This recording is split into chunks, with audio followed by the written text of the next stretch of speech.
Most people think they understand themselves. They believe they know why they act, why they love, and why they fear certain things. But the truth, as Carl Jung and Alan Watts tried to reveal, is that we barely know the surface of who we are. The mind hides more than it shows, and most of us spend our entire lives avoiding what lies beneath. Jung once said, "Until you make the unconscious conscious, it will direct your life and you will call it fate." Those words are terrifying because they suggest that much of what we call choice isn't really a choice at all. It's the mind pulling strings from the shadows, shaping your behavior without asking for your permission. Alan Watts described this hidden part of the mind as a kind of cosmic play. He said that deep down, we are not separate from reality. We are reality, pretending not to know itself. But in that pretending, we lose ourselves. We forget who we truly are and start believing that our identity is just the mask we wear. Watts often compared this illusion to an actor so deeply lost in his role that he forgets it's just a play. Jung, on the other hand, approached the same truth from psychology. He believed every human being carries a shadow, the parts of ourselves that we refuse to see. These shadows aren't just our dark impulses. They also contain the strength, passion, and authenticity we repress in order to fit in. Both thinkers, though from different worlds, were pointing to the same mystery. The mind hides what it cannot handle, and in doing so, it quietly controls us. Jung discovered this while studying his own dreams. After years of exploring the unconscious, he realized that dreams aren't random nonsense. They're messages from the deeper self, trying to show us what we've ignored. The problem is, most of us don't want to listen.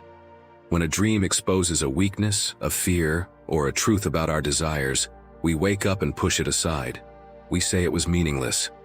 But Jung warned that whatever we ignore in the psyche doesn't disappear. It waits. And one day, it returns in the form of anxiety, depression, anger, or confusion. Alan Watts saw this avoidance as one of the greatest mistakes of modern life. He said that humans are obsessed with control, trying to control the world, control others, and even control their own minds. But control is an illusion. Trying to control the mind, Watts said, is like trying to bite your own teeth. The more we fight against our thoughts, the stronger they become. The more we try to silence our fears, the louder they echo back. Watts encouraged people to stop fighting and start observing, to let thoughts come and go without resistance. Because when you stop trying to force your mind into peace, peace naturally appears. But why does the mind hide things from us in the first place? Jung believed that the psyche works like a safety mechanism. When something is too painful, too shameful, or too confusing, the mind buries it deep down so we can survive. It's a form of self-protection. A child who is constantly criticized might bury his anger and grow up believing he's calm and polite. Yet deep inside, he's boiling with resentment he doesn't understand. A person raised to always please others might suppress their own desires, only to feel lost and empty later in life. These hidden emotions become part of the shadow, the unacknowledged self that lives within all of us. Watts explained it differently, but the meaning was the same. He said that society teaches us to build an image, to become something that others approve of. From childhood, we learn to play roles: the good student, the obedient worker, the kind friend. Slowly, we lose touch with the raw, unfiltered energy of life. The real you, he said, is not a puppet that life pushes around. The real you are the universe itself, expressing itself as a human being for a little while. When we forget this, we live like strangers in our own bodies.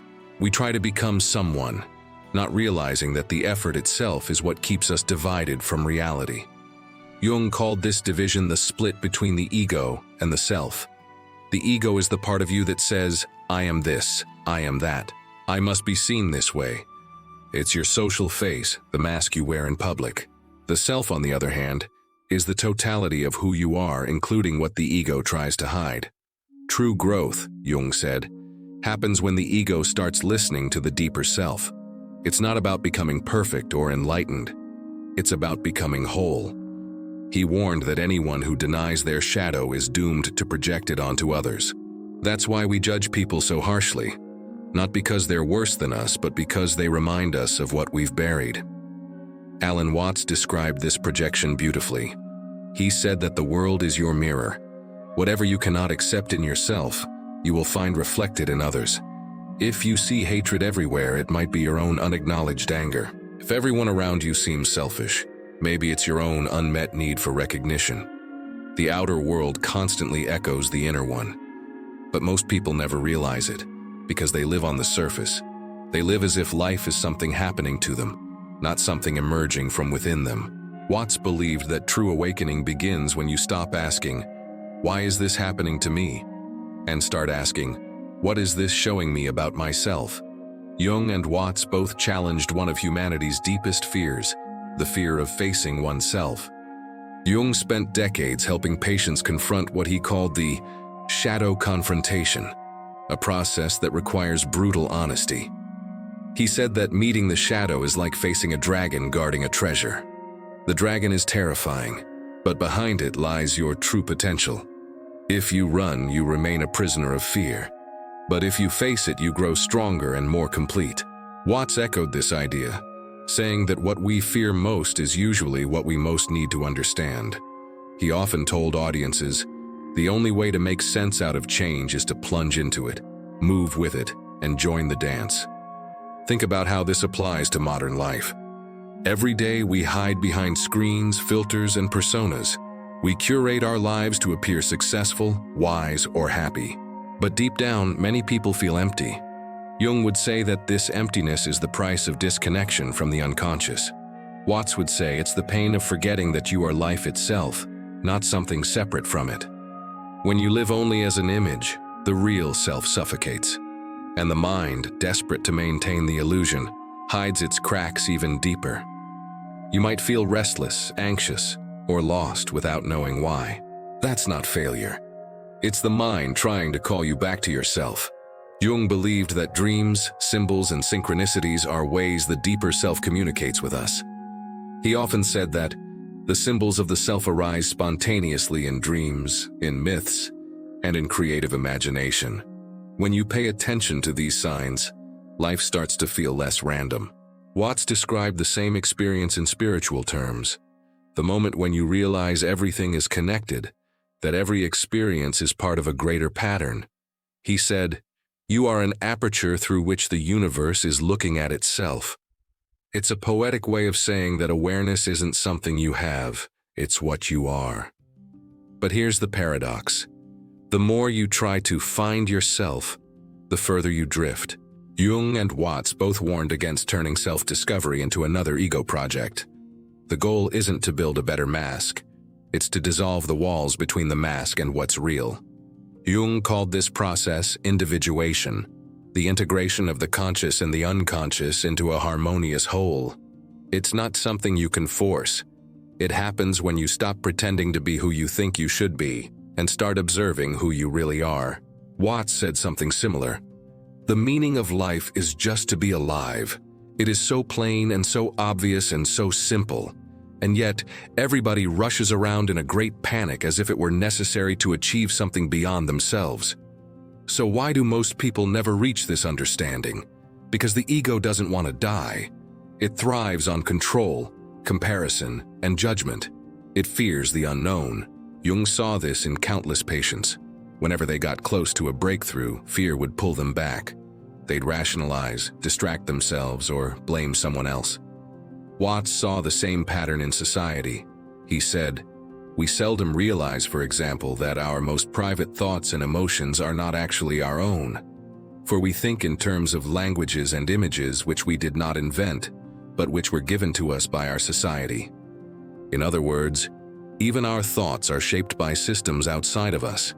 And unless we question them, we live as programmed beings, mistaking the program for our personality. Both men believed that true freedom begins when you realize this conditioning. When you see that your thoughts, fears, and ambitions aren't truly yours. They're the echoes of culture, family, and history repeating through you. Jung encouraged people to look within and ask, "Who is thinking my thoughts?" Watts encouraged them to go even further, to stop trying to separate the thinker from the thought. "You are not a drop in the ocean," he said. You are the entire ocean in a drop. And maybe that's what your mind has been hiding all along. Not darkness, not danger, but depth. A truth so vast that your ego can't grasp it. Only your awareness can feel it. We often imagine that understanding the mind is about mastering it, learning techniques, practicing focus, and training ourselves to be calm. But both Carl Jung and Alan Watts would argue that mastery is not control.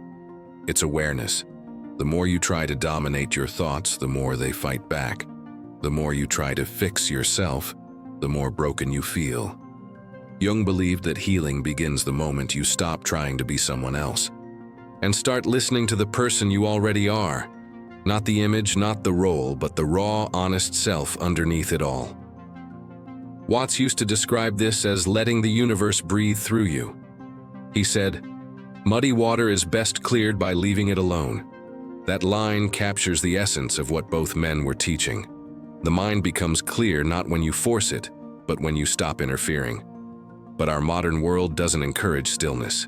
It tells you to always be doing something, chasing success, improving yourself, competing, proving. Silence feels uncomfortable because, in silence, you meet the parts of yourself that you've been running from. Jung called this the confrontation with the unconscious. Watts called it awakening. Different words, same experience. The moment when you stop escaping your inner world and finally turn to face it. Most people avoid that confrontation because it feels like losing control. The truth is, it is a kind of death, the death of the false self. Jung saw this death and rebirth process in his patients. He said that real transformation always feels like chaos before it becomes peace. People think they're falling apart, but what is actually happening is that the old structure of the self is dissolving to make space for something new. Watts described this beautifully. To let go of the self is to suddenly see that you are not the puppet you thought you were. In other words, when you stop clinging to your identity, you realize that life has been living itself through you all along. One of Jung's greatest contributions to psychology was his understanding of symbols. He believed the unconscious speaks in images, not words. That's why dreams, art, and myths all carry deeper meanings. When you see an image that moves you, whether it's a painting, a landscape, or a memory, your deeper mind is trying to tell you something. The same happens when you feel drawn to certain stories or archetypes. Jung believed that these universal patterns are not random. They're the language of the soul. He said, "Who looks outside, dreams. Who looks inside, awakes." To awaken is to see that every story, every person, every event in your life is a reflection of what's happening inside you. Watts explained this through his philosophy of oneness. He said that the mind loves to divide reality, to draw lines between self and other, good and bad, success and failure. But these divisions are imaginary. The more a thing tends to be permanent, Watts said, the more it tends to be lifeless. Everything is constantly changing. The harder you try to hold on, the more you suffer. Jung saw the same truth in the psyche. When you resist change, your unconscious will find ways to force it, through crisis, illness, or emotional breakdowns. That's why people often say, "It took losing everything to find myself." It's not punishment. It's the unconscious pushing you toward growth. There's a strange paradox at the heart of all this. You can wake up by trying to wake up. Watts used to tell people you can't tell the eye to see itself. The self cannot capture the self because it is the thing doing the seeing. Jung, in his own language, said the same. That consciousness cannot fully grasp the unconscious. It can only form a relationship with it. And that relationship is what brings balance. Integration happens not through control, but through dialogue. You talk to your fears instead of running from them. You explore your dreams instead of dismissing them. You accept your shadow instead of denying it. Bit by bit, you start to live more authentically. Not as who you think you should be, but as who you really are. But this journey is not easy. Jung warned that anyone who looks into themselves too deeply risks being overwhelmed by what they find. That's why courage is necessary, not the courage to fight, but the courage to see. Watts once said, "Man suffers only because he takes seriously what the gods made for fun." It sounds humorous, but it's profound. We take our fears, our failures, our identities so seriously that we forget they're temporary. We forget that everything we call me is just one expression of something infinite. When you realize this, life doesn't suddenly become perfect. It becomes real.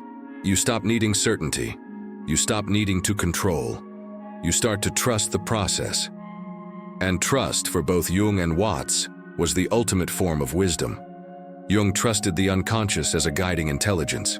He saw it not as chaos, but as a deeper order, one that the conscious mind can barely understand. Watts trusted life itself, saying, "Faith is a state of openness or trust." To have faith is like when you trust yourself to the water. You don't grab hold of the water, because if you do, you'll sink and drown. Instead, you relax and float.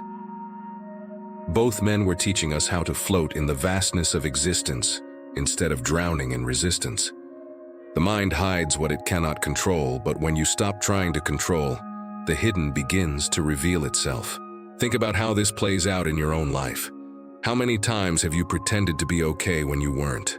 How many times have you ignored a small voice inside that said, "This isn't right for me"? That voice is not weakness. It's the deeper self trying to reach the surface.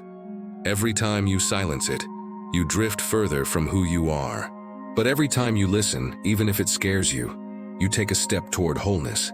Jung said, "There is no coming to consciousness without pain. It's not meant to destroy you, it's meant to wake you." Watts agreed. He said that the fear of pain is worse than pain itself because it keeps you trapped in illusion. Once you stop resisting, even suffering becomes a teacher. The modern world keeps us busy to prevent that awakening. Distraction is the new form of sedation. People scroll, consume, and perform, all to avoid silence. But silence is where truth lives. Jung used to spend hours alone, writing and drawing his dreams in what he called the Red Book. It was his way of listening to his unconscious. Watts encouraged people to meditate not as a technique, but as an act of letting go, to sit without purpose, without goal, and simply be. He said, "The meaning of life is just to be alive." It is so plain and so obvious and so simple. But most people are too busy chasing meaning to experience it. If you've ever felt lost or disconnected, you're not broken. You're being invited to see more deeply. What your mind hides from you isn't your enemy. It is the rest of you. The forgotten feelings, the quiet dreams, the unspoken truths, they're all waiting to be seen. Jung would tell you to meet them with curiosity, not judgment. Watts would tell you to laugh with them, not fight them.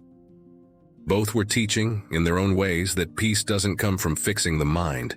It comes from understanding it. The moment you stop fighting your thoughts and emotions, they stop controlling you. The moment you stop fearing the unknown, it becomes your teacher. And maybe that's what your mind has been hiding from you all along. Not darkness, but light. The kind of light that doesn't blind but reveals. The kind that doesn't promise perfection, but understanding. Jung found it through the depths of psychology. Watts found it through the flow of philosophy. Both discovered the same truth, that behind every fear, every mask, every illusion, there's something timeless watching through your eyes, awareness itself. So the next time you feel lost, remember, it's not a failure to not know who you are. It's an invitation to find out. Stop trying to become. Stop trying to fix. Sit with yourself and listen. Because what you're looking for has been waiting inside you all along.